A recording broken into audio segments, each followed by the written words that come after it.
rito. So inayos na po natin kantuhan niya. So may tatlong ilaw po yan, 3 watts. Alikabok. Yan. Wala sa gusto hanggang sa pangarap. Siyempre kung walang papagawa sa atin, 6,000 ba? maganda ba? Gumanda ba yung bahay ninyo? Yan, sa Pimaga. LV ang dapat abangan. Vlog ng buhay, Tower of Inspiration. Mac Lagunilla, hindi nagkukulang. Project after project, abot kamay. Okay, good morning. Sige. Good morning po mga boss. Ayan, dito tayo sa bahay ni Sir Alex Maliwanag. So tapos na po sila rito mga boss. So gagawin po natin dito, siyempre pakita po natin mga natapos niya. So kung gusto nyo makita yung itsura nito dati, tingnan nyo lang po sa part 1 ng video natin mga boss. Saan na dito tayo?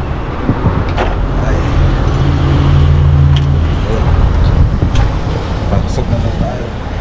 Nabuksan natin ilaw. Ang bahay na rin natin ha.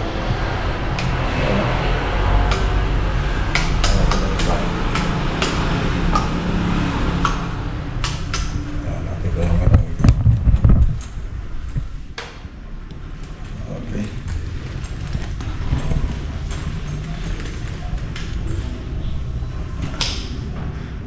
Ayun.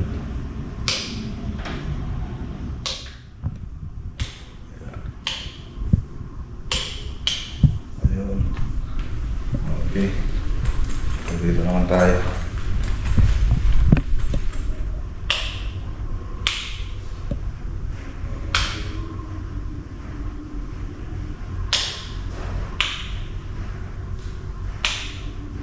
Ayun. Ano pa rito? Ayun. Okay. So, punta ulit tayo sa harap. Ito sa may pinto. Okay, so ayan, ito na po yung project natin. So makikita nyo dun sa part 1 ng video natin yung itsura niya dati. So ngayon, okay na. Ang ganda na, bumalik na rin yung tropa rito para ilagay yung kornisa doon. So may kornisa na po siya. Ayan, makikita nyo, meron na siyang kornisa. So ayan. Tapos nag-retouch na rin tayo kasi may mga crack na nakita rito. So inayos na po natin. Okay.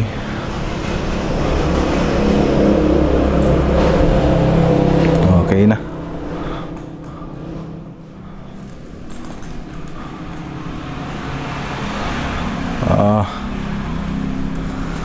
Teka, pabalikin natin sila rito. Meron pang konting i-retouch. Sawagan ko nga sandali sila. Okay, so ayun lang. So ay ko sana makita dito sa vlog yun. So meron pa kasi tayong mga pants list. So meron pa rito, i-retouch dyan. Pati dito may mancha. So nung nagay siguro sila ni ito yung tong aluminum profile, so may mancha dyan, kahit pinturan sana nila para hindi mahalata. Dapat maganda yung pagkakagawa. Tapos dito meron din sa may partition. Okay, so anyway, so yan lang naman yung nakita kong gagawin nila dito. Bale back job yung ano nila dito, pants list na may ano dito amoy baka sa kabila siguro may nagpipintura. Okay, so ayan, so dito, so nung punta po tayo rito, binaklas po natin tong kisame nila. So may kisame na dati. Ngayon nag-design po tayo ng bagong design dito. So ngayon mas maayos na po siya ngayon kaysa sa dati. So ang nakikita ko na lang dito na hindi maganda itong kortina. So papalitan na lang po nila yan para may bagay dito sa bahay, kasi parang old style pa rin yung itsura niya. So maliban doon, okay naman na. Tapos dito nagpalit din tayo ng kulay ng wall nila. So kulay green dati ito, kaya makikita yung kortina kulay green din. Ngayon satin white yung ginamit natin dito na pintura. So dito muna tayo sa salas. So dito sa salas, ginawa natin combination ng PVC ceiling tapos gypsum board, tapos naka-cove design po siya, tapos aluminum profile na may LED. So tricolor po lahat ng nilagay nating ilaw dito, warm white, daylight, tsaka white. So dito naman sa TV console, ayan, sa matte white, tapos ito po yung UV board na may haspe, parang kalakata white na granite yung ano niya, yung haspe niya. So ganun po yan ang yung nilagay natin dito. Tapos walnut na ma-laminated board, tapos sa may TV console yung cabinet dito, ganyan lang po siya. Okay, so may switch na rin doon, pati patayan ng ilaw meron din po rito. Ayan, okay, so warm white yung backlight niya. Tapos dito naglay rin tayo ng floated panel. Ayan, makikita nyo may floated panel po dyan, PVC ceiling panel. Tapos may cabinet din dito, tapos nilagyan natin ng aluminum profile, tapos na may LED. So warm white. Tapos dito naman sa partition, so 2x2 ay 2x3 na tubular na pang outdoor, pero sa indoor natin ginamit. Yan po yung ginawa natin, WPC po siya. So tapos gypsum board na nilagyan natin ng corner beads dito sa mga kantuhan niya. So may tatlong ilaw po yan, 3 watts. So ayan, ganyan po yung itsura niya, 3 watts lang po siya na warm white. Tapos dito sa dining, so ganun din yung combination niya, PVC ceiling panel tapos aluminum profile. Pero dito wala siyang cove design, pero dito meron. Pero ang nidagdag dito yung pin lights. So tricolor din po yan. So may pin light po tayo dyan. Tapos yung ginamit nating cornisa dito, yung model na 85. Ayan. Tapos yung 45. Okay, so yan po yung ginamit nating cornisa dyan. Oh, ito pa pala, hindi pa nila naayos ito. Pakita natin ano nito, yung ay dati na pala to. Dati na pala, hindi pala tayong gumawa na ito. Sila pala. Ito lang pa yung ginawa natin. Ito sila, ito pininturan lang natin. Pininturahan. Okay. Tapos dito sa may kitchen, so ganun din ginamit natin dito, gypsum board, tapos naka-aluminum profile, tapos may center light po siya rito. Yan. So tapos dinagdagan natin ng modular cabinet na yan para sa rinse hood. So yan, in-adjust na rin po natin yung taas nito. Dati sobrang taas na ito. Ayan. Okay. Tapos doon naman sa may kabila, ang nilagyan naman natin dito yung lagayan ng rep. Yan. So nakapit na po siya. Yan. So ganun lang. Tapos center island. So kalakata white yung ginamit natin quartz dito. So ito pa yung mga drawer niya. Okay, so may mga drawer siya. Ayun. Okay. Tapos may lagayan din ng alak, ng wine. Okay, so hindi naglinis sila crystal granite dito pati tayo nadamay dun sa ano nila. Kasi malinis na kasi ito pag ginagawa namin. Ngayon yung last na gumawa dito, hindi sila siyempre nagtabas sila dito. Hindi nila nalinisan pati yung gawa natin. Ang nalinisan lang nila yung quartz nila. Hindi nila nalinisan yung sa may load ng mga natin, mga boss. Ayun. So yun lang. Tapos dito naman sa hallway, ito pin light ginawa natin. So ayun, ganda ng kinalabasan. So picturean ko muna mga boss. So para may post natin sa FB. Okay, so tara na. So nag-upload din ako dun sa FB page. So babalik pa yung tropa nito para ma-change. So may mga alikabot tapos mga retas. So ito yung gagawin nila rito. Basta final touch na po mamaya. Let's go. Okay, tara na. Let's go. Diyan na tayo. So babalik pa yung mga tropa dyan para doon sa paglilinis. Mga alikabok. Ano tayong alikabok galing sa granite. Hindi nakapaglinis yung mga nag-granite. Let's go. Okay, so dito na lang tayo sa San Jacinto. So pull out na rin po tayo ng mga gamit dito. Alright, dito na tayo. Nakahanda na yung mga gamit nila.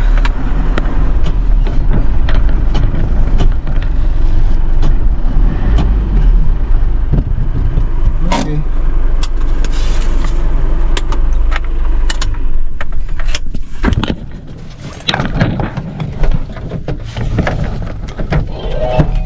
Pakibukas po kayo mga ilaw. Lahat ng ilaw. Good morning, Tay.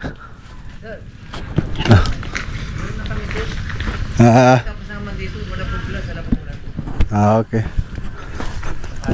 Okay, so ayan. Pull out na po tayo rito mga boss. So ayan na.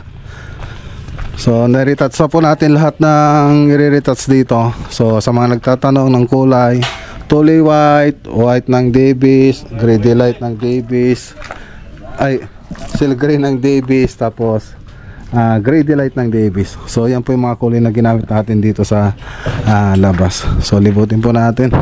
So makikita nyo naman dun sa part 1 ng video natin dating itsura na ito. Okay na. So lahat ng ano rito ay na-retouch natin, pati mga dumihan dyan sa baba na-retouch na po natin. So pag umulan kasi yung tubig nagano siya rito sa natatalansikan, kaya ayun, pati yung dumi nung dito sa side pupunta rito sa may wall ng bahay. So maliban doon okay naman na. So na-retouch na po lahat ng na-retouch. So dito sa loob punta naman tayo. So makikita nyo din sa part 1 ng video natin yung 3D animation nito, tsaka yung before nya. Okay, so combination rin siya ng PVC ceiling panel tsaka gypsum board, tapos yung cornisa po natin na yung M16. Yan. Tapos yung 45. So dito sa bahay na to, sabi ni Sir, ang cove design lang dito lang. Okay na daw sa kanya yan. Tapos dun sa kwarto, ayun niya daw ng cove design. So yun naman yung ginawa natin. So pati yung before nito makikita nyo dun sa sa part 1 ng video na ito. So makikita nyo yung dating itsura niya. Wala siyang pintura, walang kisame. So lahat ng kitchen cabinet, TV console, tapos pati dito sa labas wala pang pintura yan. So yun pa yung dating itsura niya. Pero may tiles na po siya.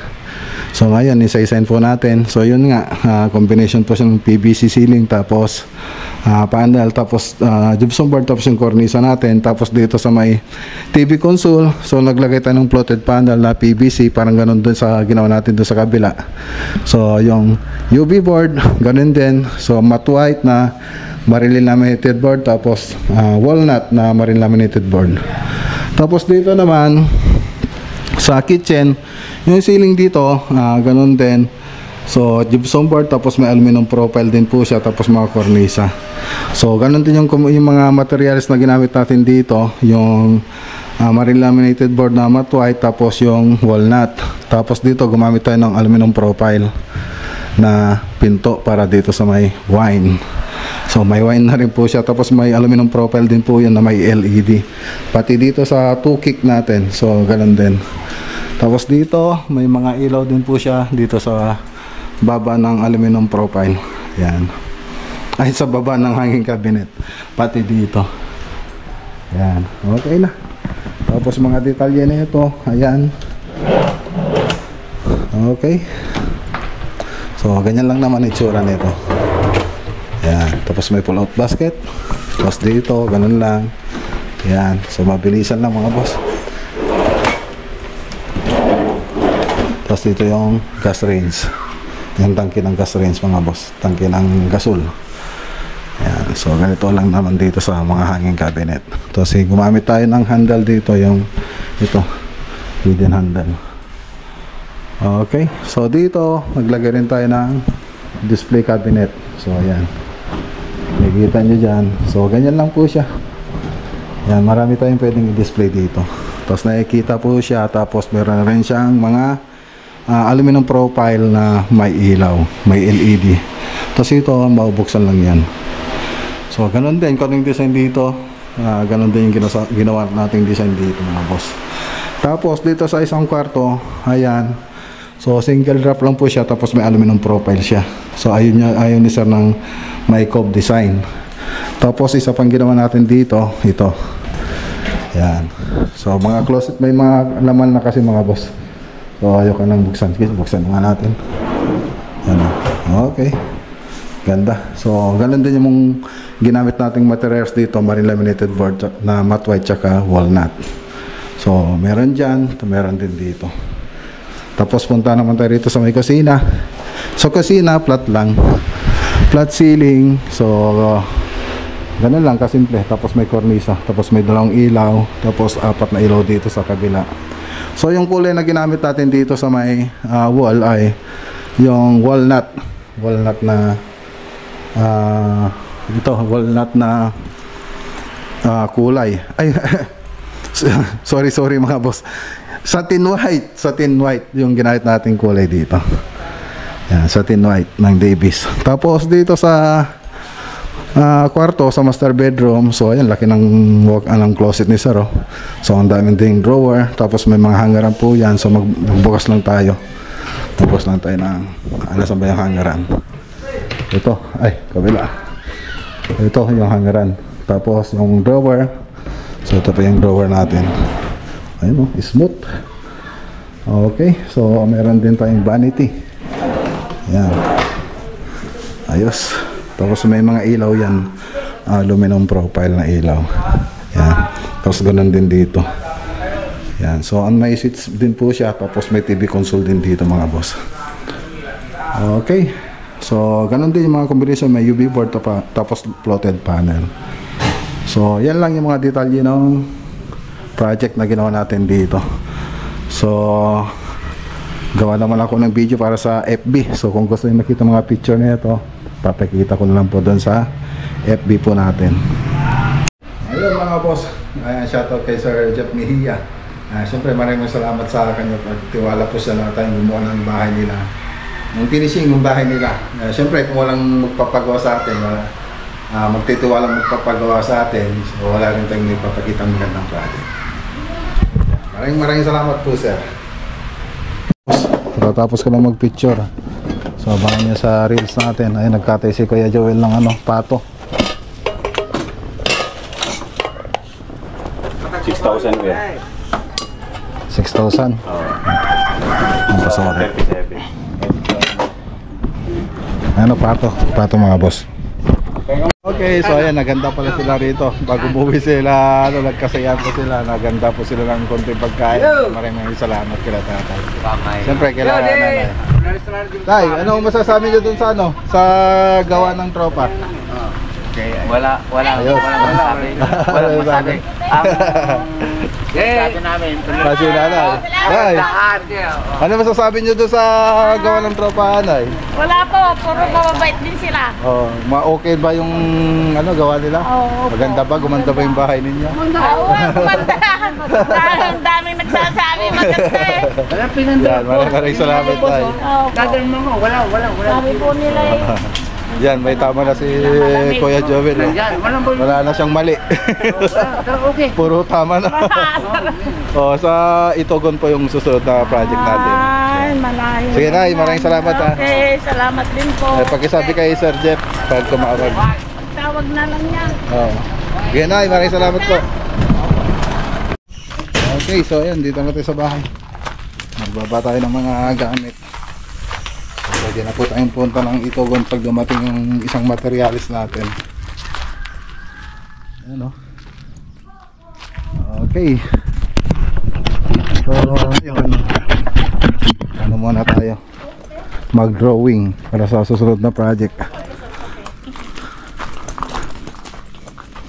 So, andito na yung mga materialis para sa Itogon. Yun na lang yung isang, wala pang dumating na materialis. Wala pa na. Lazada.